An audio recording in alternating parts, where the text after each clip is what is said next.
This year, America's political scene is hot. Elections are coming. The presidential election year 2024 almost upon us. And whether we like it or not, a new president will bring changes for us, for every taxpayer. The only real question is, what will those changes be? Will our taxes increase, or is there someone who can reduce them? Who's running for president in 2024? Meet the current U.S. President, Joe Biden. An author and speaker, Marianne Williamson. I'm Marianne Williamson. Previous American President Donald Trump. Hello, balcony.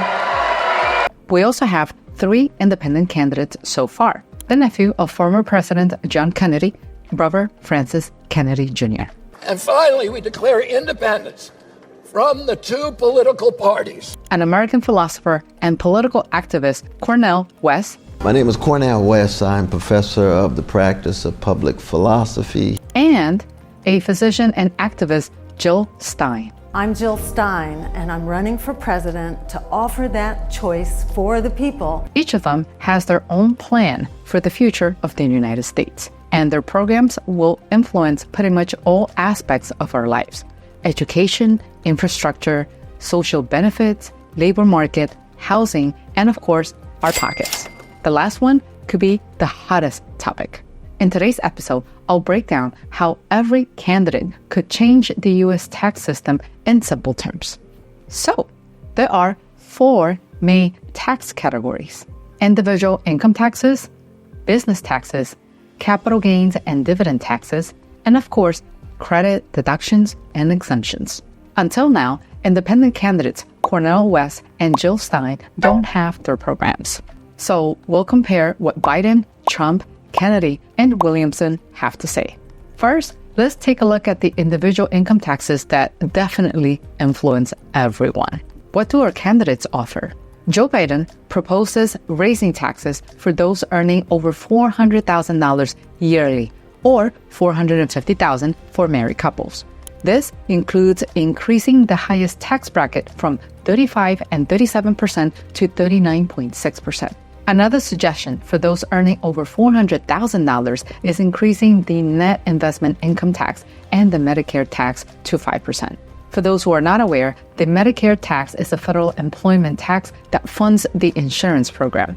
And as of now, its rate is 1.45% for both the employer and the employee. As for Americans with lower incomes, all will remain the same as in the Tax Cut and Jobs Act of 2017.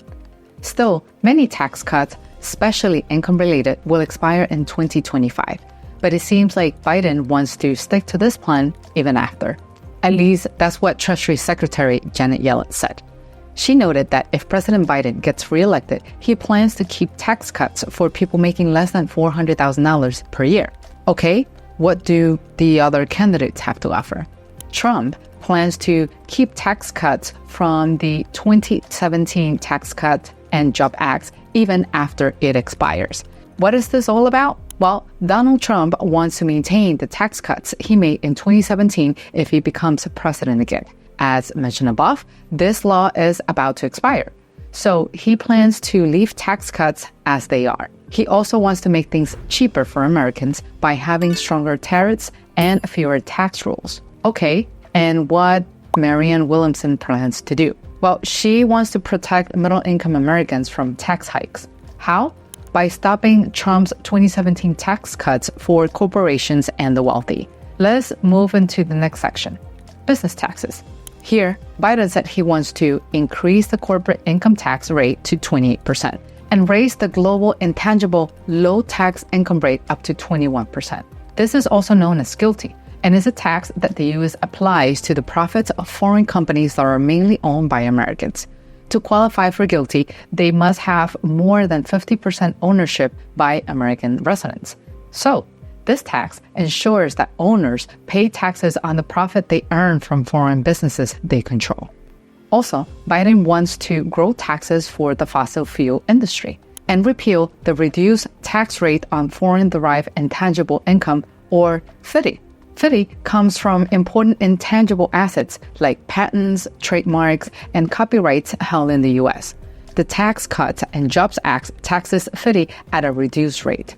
On the opposite side, Donald Trump proposes to maintain the 21% corporate income tax rate from the 2017 Tax Cuts and Jobs Act and not raise it. He would like to push through a big second round of tax cuts for the biggest corporations. At the same time, Marianne Williamson is actively against the 2017 corporate tax cuts. So what I would do, I would repeal that 2017 tax cut. Also, Williamson wants to raise taxes on the fossil fuel industry. And finally, Robert F. Kennedy didn't offer anything yet in terms of business taxes. At the same time, he does have an idea concerning capital gains and dividend taxes. What Kennedy wants to do is exempt Bitcoin from capital gains taxes when converted to or from US dollars. Actually, he is the only candidate talking about crypto in the taxation context. In the meantime, Donald Trump did not provide any tax policies on capital gains and dividends, whereas Biden has many proposals, and here are some of the major ones. Taxing investment profits and dividends as regular income. Who's affected? Those earning over $1 million.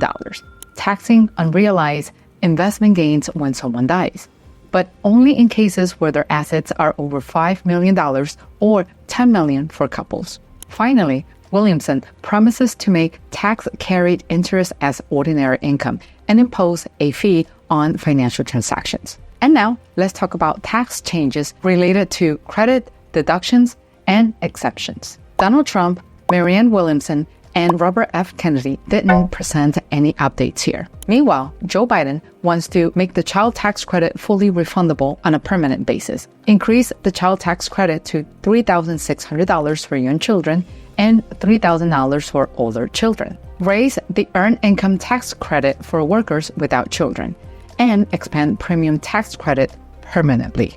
Apart from the main tax category, there are other possible tax changes. For example, Joe Biden, in addition to all of the above, plans to tighten rules related to the real estate tax, increase the stock buyback excise tax to 4%, while Donald Trump proposes to impose a universal baseline tax on all American imports, apply a 60% tariff on all imports from China.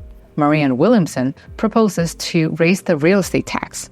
The truth of the matter is we are the only advanced industrialized nation that bases our educational funding on property taxes. Williamson also wants to eliminate the income cap on Social Security payroll taxes.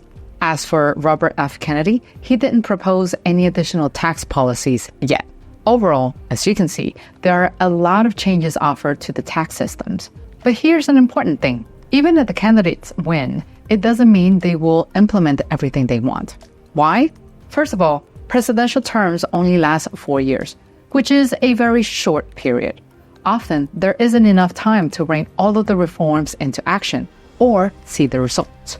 And what's more important, any reform has a really long process of approval. Have you ever wondered how it looks for tax bills?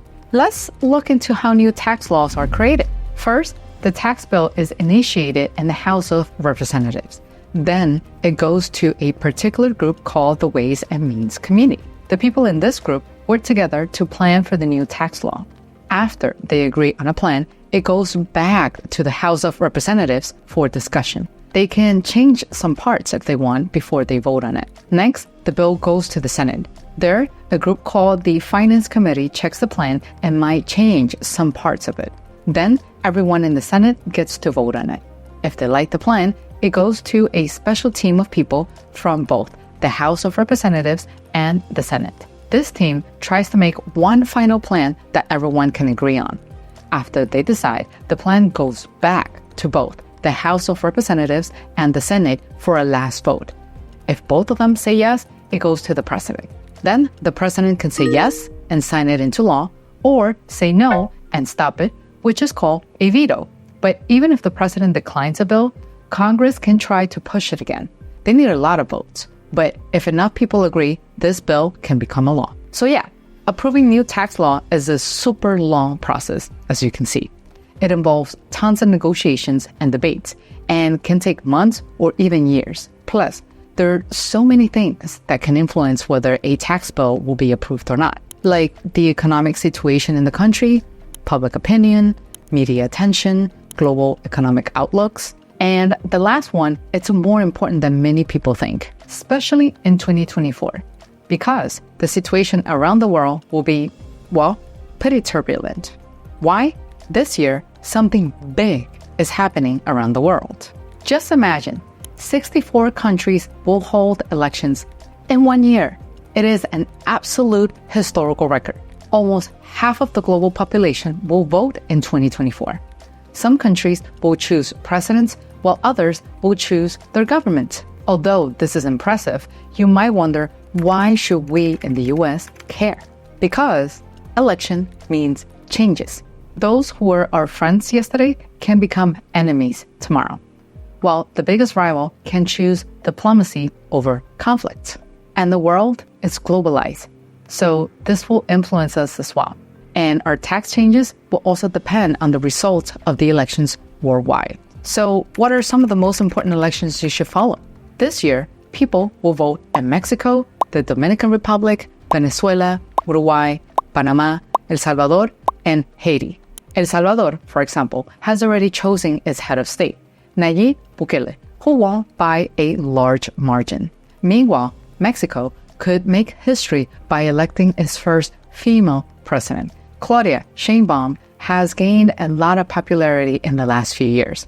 Besides, many people aren't happy with the current situation, so Sheinbaum has a pretty good chance in this race. But we'll know how it turns out in June. In the Dominican Republic, President Luis Abinader might get re-elected. Many claim that he is truly helping the economy grow. In Panama, former President Ricardo Martinelli is running again, even though he was convicted of money laundering. If he loses his appeal, the election might be between two other candidates. Both of them are focusing on stopping corruption. We'll see what happens once we get the results in May. In addition to several Latin American countries, the European Union will also vote this year. These will be the EU Parliament elections, and it seems like there will be a huge shift rightwards.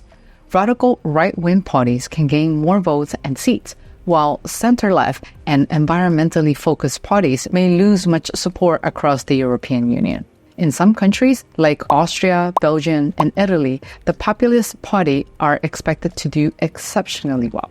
They are already topping the polls. If this shift to the right happens, it could significantly impact how the European Union addresses key issues like migration, environment, and social security. Another country having a presidential election in 2024 is Russia. It is expected that Vladimir Putin will win again because there's no real opposition. Vladimir Putin has announced that he will seek another presidential term in Russia. Apart from Russia, several Latin American countries, and of course the US, people would choose new presidents in 29 other states this 2024. Well, if you're still wondering how all those elections could affect Americans, I have a few answers. First, economic effects. If leaders change in countries who are our trading partners, it can affect how our economy works. For example, how much stuff we buy from and sell to those countries, as well as how money moves around and how stable our markets are. This comes hand in hand with global trade and investments. If other countries change the rules or trade deals, it can affect U.S. businesses. They could sell less stuff abroad or choose to invest outside the U.S. Another obvious reason is security and diplomacy. When countries vote for new leaders, interstate relations might change. And they usually do. This affects things like how safe we are, who we're friends with, and how we handle problems. Next is global challenges. Global problems like climate change, terrorism, and pandemic require all countries, including the US, to work together. New governments and presidents might have opposing views on these issues, which can make things harder for everyone when it comes to dealing with global problems. Then, migration and refugee flows. Again, if things are not steady in other countries, more people might try to move somewhere safer, like the US.